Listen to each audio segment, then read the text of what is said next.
Olá, pessoal. Então, eu gostaria de falar com vocês hoje a respeito das aulas no Cambly, porque após a gente fazer a aula, né, no Cambly, elas ficam imediatamente, elas são gravadas e são imediatamente disponibilizadas para a gente assistir, né, na própria plataforma do Cambly. E eu costumo assistir já no dia seguinte essas aulas. Porque eu quero ver se eu entendo melhor o professor, quero ver meus erros, como que eu poderia dizer melhor aquelas palavras. E eu levo cerca de 1 hora mais ou menos. Eu faço 2 aulas por semana de 30 minutos cada. Então, cada aula de 30 minutos, no dia seguinte eu faço uma revisão daquela aula e eu levo em torno de 1 hora mais ou menos fazendo essa revisão, trabalhando novamente essas aulas. E nessa revisão eu percebo algumas coisas. Primeiro, entendo melhor o que o professor falou, entendo melhor quando eu estou ouvindo, quando eu estou assistindo a aula gravada, eu entendo muito melhor do que quando eu estava fazendo aula com o professor. Eu acredito que isso seja porque quando eu estou assistindo a aula, eu estou mais relaxada, né? Porque eu acho que quando eu estou fazendo a aula, eu estou tranquila, relaxada, mas deve existir alguma tensão, porque eu entendo muito melhor depois a aula, sabe? Quando eu tô assistindo, né, depois a aula gravada. O segundo motivo é, eu percebo mais meus erros. Eu vejo, puxa, às vezes são erros tão básicos, eu digo, meu Deus, como é que eu pude errar isso? Eu sei falar, por que que eu errei, né? E assim eu aprendo mais também com os meus erros. Uma terceira coisa, eu procuro encontrar a melhor forma de dizer, né, aquela frase que eu errei. Às vezes eu estava com certa dificuldade de dizer, eu lembro, puxa, lá na hora eu queria dizer tal coisa e não conseguia, então inventei, fiz rodeios para tentar conseguir dizer o que eu queria, né? Então, e às vezes é uma coisa tão simples. Aí, com a ajuda do Google Tradutor, às vezes eu coloco ali como que eu gostaria de dizer, vejo a tradução e digo, puxa, era só ter dito isso, né? Seria bem mais fácil. Isso me ajuda também, me faz aprender com os meus erros. E um quarto motivo é que eu posso aplicar isso que eu aprendi com os meus erros, tentar procurar aplicar já nas aulas seguintes. Né? Às vezes eu me lembro, quando eu lembro daquela construção de, eu poderia dizer tal coisa assim e tal, e isso me ajuda bastante, né? Então é bem importante a gente aprender com os nossos erros.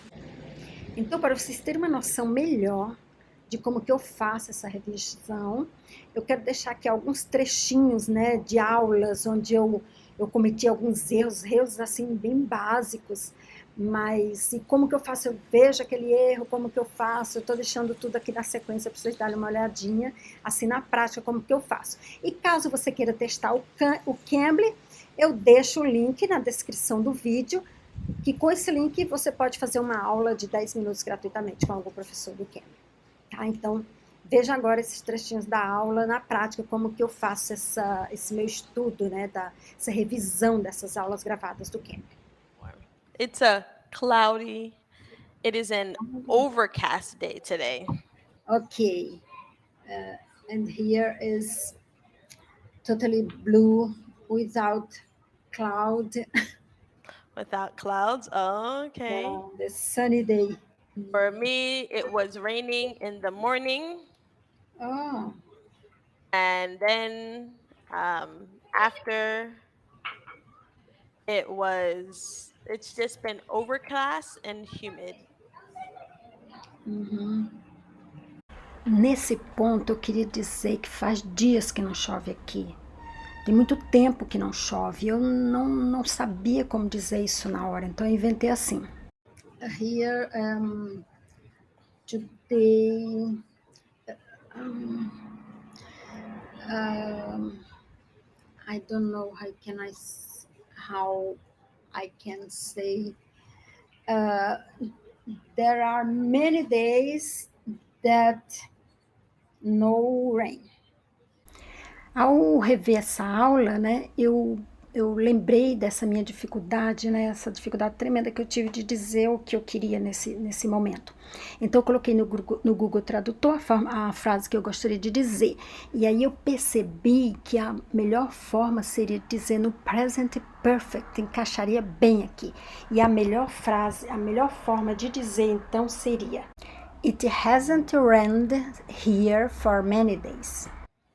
Reminding everyone to continue to use Duolingo. I try to remember to tell everyone. No, I used Duolingo at the beginning when I started to learn English, but now I use others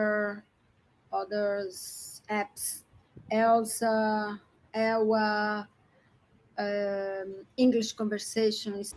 Quando eu estava revendo nesse ponto, eu pensei que eu poderia ter usado a expressão I used to, porque a gente usa essa expressão I used to quando a gente fazia alguma coisa antigamente que agora a gente não faz mais, que é o caso, né? Eu fazia o Duolingo e agora não faço mais. Poderia ter usado I used to. A expressão teria ficado I think I used to use it at the beginning. So, how would you like to be called by Auxiliadora, or have you got like a nickname? There are a nickname between my family. Okay. Yep. Si. Only si. Aqui eu fico pensando como ela me entendeu, porque eu falei there are a nickname, seria there is, pelo menos, né? Eu falei no plural, seria no singular. E mais do que isso, eu queria falar no passado, então aqui ficou tudo errado. Na revisão dessa aula, eu pensei também nesse momento que eu poderia ter usado a expressão I used to. Eu poderia ter dito que minha família, né, tinha um apelido para mim quando eu era criança. Então, eu penso que eu poderia ter dito My family used to call me Si when I was a kid. Bem simples.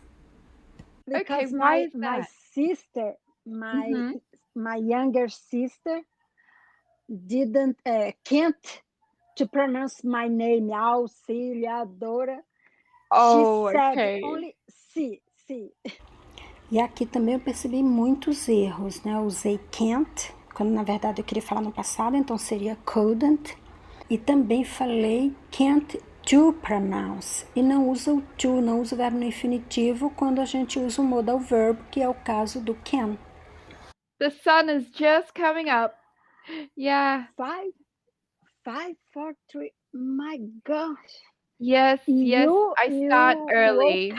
You woke up early. Yeah, I start early.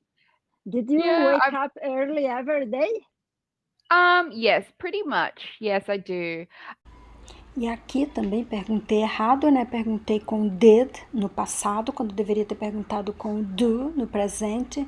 Tanto que ela responde, yes, I do. Pretty much, yes, I do. I used to live in Curitiba. Finalmente me lembrei da expressão I used to e consegui usar nesse momento.